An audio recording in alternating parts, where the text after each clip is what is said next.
ኤአይ አውቶሜሽንን ተጠቅማችሁ በዩቲዩብ ዶላሮችን እንዴት መስራት እንዳለባችሁ አላወቃችሁም? ብዙዎች በየወሩ እስከ $200 ድረስ በኤአይ አውቶሜሽን ብቻ ከዩቲዩብ ላይ ይሰራሉ። አስቡ፣ ሌሊት ተኝታችሁ ሳላችሁ ስራችሁ በራሱ የተሰራ ቢሆንስ? ኢሜሎች በራሳቸው ቢመለሱ፣ የማህበራዊ ሚዲያ ፖስቶች በራሳቸው ቢዘጋጁ፣ ደንበኞችም ወዲያው መልስ ቢያገኙስ? ይህ የወደፊት ታሪክ አይደለም። ይህ ኤአይ አውቶሜሽን ነው።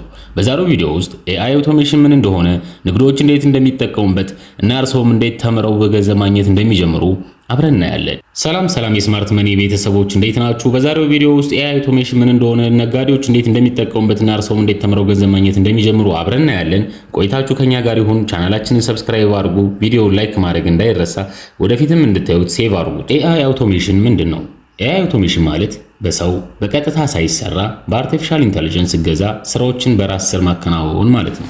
ኤአይን እንደ ብልህ ረዳት መጠቀም ማለት ነው። እርስዎ በየቀኑ የምትደጋገሙትን ስራ ለኤአይ ትሰጥቷላችሁ፣ እሱም በራሱ ደግሞ ይሰራዋል ማለት ነው። ለምሳሌ ኢሜሎችን መመለስ፣ ደንበኛ ጥያቄዎችን መመለስ፣ ይዘት ኮንተንት መፍጠር፣ ሪፖርት ማዘጋጀት፣ መረጃ ማደራጀት። ይህ ኩባንያው ወይም ደግሞ የእናንተ ስራ በራሱ እንዲሰራ ሰዓትና ገንዘብ ደግሞ እንዲድን ይሆናል ማለት ነው።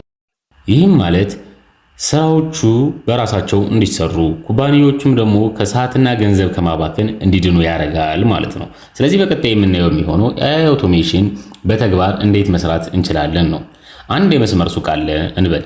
በየቀኑ ብዙ ደንበኞች ጥያቄ ይጠይቃሉ። ቀድሞ ሰው ተቀጥሮ ይመልስ ነበር። ዛሬ ግን ኤአይ ቻርት ቦት ወዲያውኑ መልስ ይሰጣል። ሌላ ምሳሌ ደግሞ እናንተ ዩቲዩበር ብትሆኑ ወይም ደግሞ የይዘት ፈጣሪዎች ብትሆኑ ዩቲዩባችሁ በየቀኑ ፖስት ማድረግ ትፈልጋላችሁ። ይሄንን ሐሳብ ወይም ደግሞ ይሄንን ስራ ኤአይ በራሱ ለእናንተ ያከናውንላችኋል ማለት ነው። ኤአይ ጽሑፍን ይጽፍላችኋል፣ ምስልን ይፈጥራል፣ እንዲሁም ደግሞ ፖስቱ በተከወነለት ሰዓት እንዲቀመጥ ያደርጋል ወይም ደግሞ እንዲፖስት ያደርጋል ማለት ነው።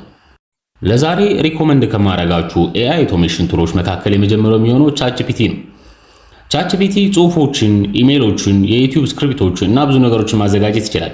እናንተ የራሳችሁን ኮንተንት ከመረጣችሁ በኋላ የያዛችሁትን ኒች ይዛችሁ ቻትጂፒቲ ጋር ኮኔክት በማድረግ እሱ ጽሁፎችን እንዲሰጣችሁ፣ ኢሜሎቻችሁ እንዲመልስላችሁ፣ እንዲሁም ደግሞ የዩቲዩብ ሰዓት አጠቃቀማችሁን እንዲያሻሽልላችሁ እሱን እንደ ረዳት አድርጋችሁ መጠቀም ትችላላችሁ። ሁለተኛው ደግሞ ዛፒየር ነው።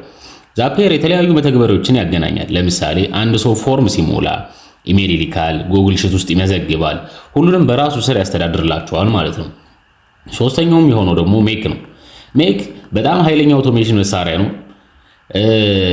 አሁን ባለው ይዘት ስር እናንተ ለመጠቀም ላችሁ ትችላላችሁ። አራተኛው ደግሞ ኔሽን ኤአይ ነው። ማስታወሻዎችንና ፕሮጀክቶችን ለማደራጀት ይረዳል። ይሄ ደግሞ እናንተ የምትሰጡትን ኖቶች ራሱ አደራጅቶ በአዲስ እንደገና እንድትጠቀሙበት ያደርጋችኋል ማለት ነው። ኤአይ አውቶሜሽን እንዴት መማር ይቻላል ለሚለው ጥያቄ ብዙዎች ኤአይ ለመማር ፕሮግራሚንግ ግድ ነው ብሎ ያስባሉ። ይህ ግን እውነታው አይደለም። እውነታው ብዙ አውቶሜሽን ቱልስ ያለ ኮዲንግ ይሰራሉ። የምትከተሉት ደረጃዎች ናቸው ይሄን የሚወስኑት። ቻትጂፒቲን መጠቀም መማር፣ ዛፒየርን ወይም ሜክን መማር፣ ቀላል አውቶሜሽን ይስሩ። በየቀኑ ደግሞ መለማመድ። ያን በየቀኑ ድጋሚ የምትለማመዱ ከሆነ ሁሉም ላይ የተሻለ እውቀት ይኖራቸዋል። ኤአይ አውቶሜሽን እንዴት ገንዘብ ማግኘት ይችላል ለሚለው ጥያቄ የመጀመሪያው ፍሪላንሲንግ ነው። ለንግዶች አውቶሜሽኖችን ስርዓት በመገንባት ገንዘብ ማግኘት ይቻላል። ሁለተኛው ደግሞ ለኤአይ አውቶሜሽን ኤጀንሲዎች ናቸው። ኤአይ አውቶሜሽን ኤጀንሲዎች ራሳቸው ቅጥር ስላላቸው ብዙ ጊዜ ንግዶችን የሚያባክኑ ስራዎች አሏቸው። እርስዎ መፍትሄ በመስጠት ደንበኞችን ማግኘት ይችላሉ። ሶስተኛው የሚሆነው ደግሞ ዩቲዩብ ነው። እንደኔና እንደናንተ ለሚሆኑ ሰዎች ኤአይ አውቶሜሽን እንዴት እንደሚሰራ በማስተማር ገንዘብ ማግኘት ይቻላል። ከዛም በዩቲዩብ አድስ እና ስፖንሰርሺፕ ገቢ ያገኛሉ ማለት ነው። ዲጂታል ፕሮዳክቶች ላይክ ቴምፕሌት፣ ፕሮፖት ኤንድ አውቶሜሽን ሲስተም ሸጠውን ገንዘብ ማግኘት ይቻላል። የሚደረጉ ስህተቶች አሉ። ኤአይ አውቶሜሽን ሰዎች ሲማሩ የሚያደርጓቸው ስህተቶች አሉ። ከነሱም የመጀመሪያው የሚሆነው ሁሉንም አንድ ጊዜ ለመማር መሞከር ነው። ሁሉንም በአንድ ጊዜ ለመማር መሞከር ያለንን ነገር ይገድብብንና የትኛውም ቦታ ላይ የተሻለ እውቀት እንዳይኖረን ያደርጋል። ሁለተኛ ደግሞ ውድ ኮርሶችን መግዛት ነው። ብዙዎች በዚህ ይሸወዳሉ።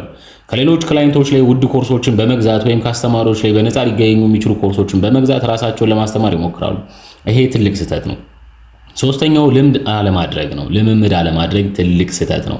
ራሳችሁን በልምምድ እያዳበራችሁ ያላችሁን ችሎታ በኤክስፔሪየንስ እየጨመራችሁበት የተሻለ ካላረጋችሁት ራሳችሁ እንደገደላችሁት ይቆጠራል። የመጨረሻው ደግሞ ፈጣን ውጤት መጠበቅ ነው። ብዙዎቻችን የሆነ ስራ ስንጀምር በአንድ ቀን፣ በሁለት ቀን፣ በሶስት ቀን የተሻለ ነገር ማድረግ እንፈልጋለን ወይም ማግኘት እንመኛለን። ይሄ ደግሞ ትልቁ ስህተት ነው። የራሳችሁ የሆነ ካሪኩለም ይኖራችኋል። የምታስቀምጡበት የምትደርሱበት ፕላን ጎል ይኖራችኋል። እዛ ጋር እስከምትደርሱ ድረስ ጊዜ የሰጣችሁ መለማመድ ነው። እንግዲህ በመጨረሻም ስለ AI አውቶሜሽን አንዳንድ ነገሮችን ልበላችሁ። AI አውቶሜሽን አሁን ላይ ወደፊት ይመጣሉ ተብሎ ከሚገመቱ ስራዎች ውስጥ አንዱ ነው። ጊዜን ያድናል፣ ስራን ያቀላጥፋል፣ እንዲሁም ደግሞ አዲስ የገቢ ድሎችን ይፈጥራል። እናንተ የሚጠበቀው ዛሬ መማር መጀመር አለባችሁ። በሚቀጥሉት ዓመታት ውስጥ የተሻለ ልምድ ሲኖራችሁ የስራ ዕድል ይኖራችኋል። ቪዲዮን ከወደዳችሁት ላይክ አድርጉ፣ ለስማርት መኒ ሰብስክራይብ አድርጉ እና ለጓደኞቻችሁ ማጋሩ። እስከምንገናኝ ድረስ ሰላም ለእናንተ ይሆንላችሁ። ነገ ቀጣይ እንድሰራላችሁ የምትፈልጉትን ነገር ኮሜንት ላይ አስቀምጡልኝ። ይመቻችሁ።